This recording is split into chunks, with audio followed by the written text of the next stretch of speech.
Today, we're talking about the Battle of Antietam, or as the Southerners called it, the Battle of Sharpsburg. Because why have one name when you can confuse future generations with two?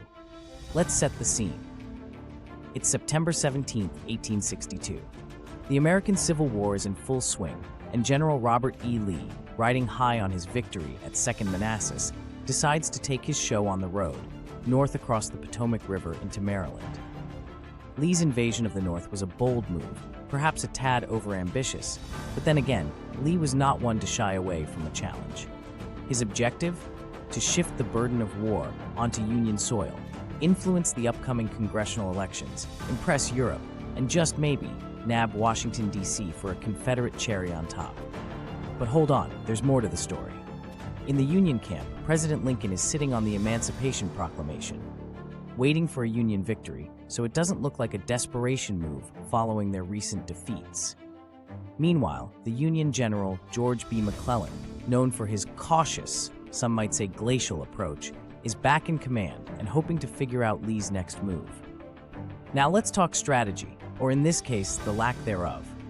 Lee, who clearly never played Risk as a child, splits his army because that always works out so well, sending different units to various towns in Maryland and West Virginia. Enter the twist. Union soldiers find a copy of Lee's plans wrapped around cigars, because who needs secure communications when you have tobacco products, right? This discovery prompts McClellan to spring into action, albeit at his usual leisurely pace. Fast forward to the actual battle. Lee's forces are positioned at Antietam Creek near Sharpsburg, in what could be described as the archer's stance if the archer were surrounded and significantly outnumbered. The Union forces, numbering around 65,000, face Lee's roughly 40,000 troops. The battle kicks off with the Union assaulting Lee's left flank. Imagine thousands of soldiers clashing in a cornfield owned by a farmer who probably just wanted to harvest his crops in peace. The center of the battlefield sees more carnage at the sunken road, turning it into the bloody lane after hours of intense fighting.